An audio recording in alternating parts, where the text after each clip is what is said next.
कुंभ मेले के दौरान जब इलाहाबाद में लाखों श्रद्धालु और साधु संत एकत्र हो रहे थे, बनारस से इलाहाबाद जाने वाली एक पैसेंजर ट्रेन निर्धारित समय पर चल रही थी, जिसमें विभिन्न प्रकार के यात्री सवार थे।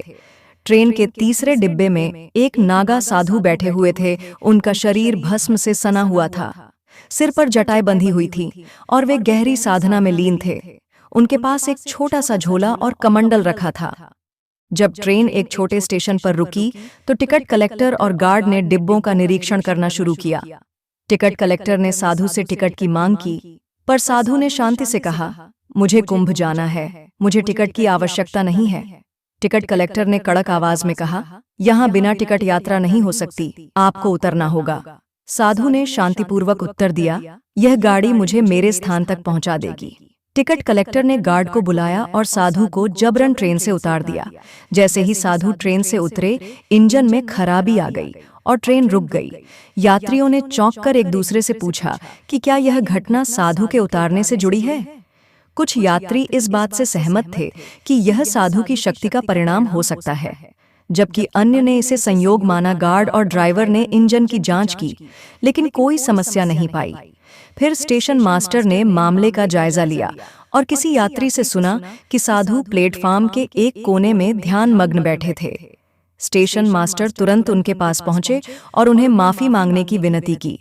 साधु ने उनकी बातों का कोई जवाब नहीं दिया, लेकिन साधु महाराज ने कहा, जो होना था वह हो चुका। तब फिर साधु को ट्रेन में फिर से चढ़ने दिया गया और जैसे ही वे ट्रेन में चढ़े, इंजन चालू हो गया और ट्रेन आगे बढ़ने लगी। सभी यात्री यह देख हैरान थे कि एक साधु के जाने से ट्रेन ने रुकने के बाद फिर से चलना शुरू किया। साधु ने उन्हें शांतिपूर्वक समझाया कि किसी के साथ अन्याय नहीं करना चाहिए और हर व्यक्ति को अपने कर्मों का हिसाब देना होता है। ट्रेन इलाहाबाद स्टेशन पर पहुंची और साधु ट्रेन से उतरकर कुंभ की ओर बढ़ने लगे। स्टेशन मास्टर और अन्य कर्मचारियों ने पीछे से उनका पीछा किया और उन्हें क्षमा मांगने की कोशिश की। साधु ने कहा, यह महत्वपूर्ण नहीं है कि मैं कौन हूँ, महत्वपूर्ण यह है कि आपने किस तरह से अपने कर्मों का पालन किया है। कुंभ के घाट पर पहुंचने पर साधु ने साधुओं से बातचीत की और बताया कि यह सब एक संदेश था कि लोग अपने कर्मों को समझें और सुधरें। उन्होंने कहा कि इस दुनिया में सब कुछ कर्मों से जुड़ा है और यदि कोई सच्चे मन से अपने कर्मों में सुधार लाता है तो वह मुक्ति प्राप्त कर सकता है। कुंभ का आखिरी दिन आया और साधु ने घाट पर स्नान किया और ध्यान में बैठ गए। उनकी उपस्थिति इतनी दिव्य थी कि लोग उन्हें देखकर मंत्रमुग्ध हो गए। ध्यान से उठकर साधु ने कहा, अब मेरा समय समाप्त हो गया। इसके बाद वह धीरे धीरे भीड़ में गायब हो गए और कोई नहीं जान सका कि वह साधु कौन थे। कुछ महीनों बाद ट्रेन के कर्मचारी जो पहले साधु से मिले थे, अपने कर्मों पर पुनर्विचार कर रहे थे। उन्हें लगता था कि उन्होंने साधु के साथ गलत किया था और उन्हें लगता था कि यही समय है जब उन्हें अपनी गलतियों के लिए माफी मांगनी चाहिए। वे सभी प्रयागराज वापस गए और साधु के बारे में जानकारी प्राप्त करने की कोशिश की। कई दिनों की खोज के बाद उन्होंने एक वृद्ध नाविक से सुना कि वह साधु गंगा के पार एक जंगल की ओर गए थे। जब वे उस जंगल में पहुंचे तो वहां का माहौल पूरी तरह से बदल चुका था। वे जल्दी ही साधु को एक पेड़ के नीचे ध्यान करते हुए पाए। उनके चारों ओर एक दिव्य आभा फैल रहा थी।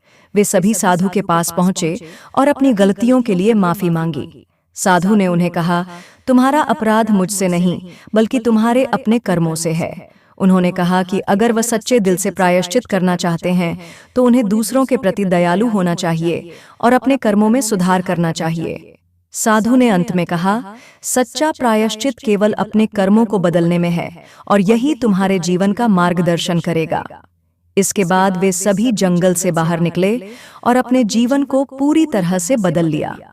वे अब अपने जीवन में सुधार करते हुए जीवन जीने लगे और उनकी यात्रा ने उन्हें सच्चे मानवता और आत्मज्ञान के रास्ते पर चलने के लिए प्रेरित किया। दोस्तों, अगर आप भी एक पुण्यात्मा प्रवृत्ति के हैं तो इस वीडियो को एक प्यारा सा लाइक करके चैनल को सब्सक्राइब जरूर कीजिएगा। धन्यवाद।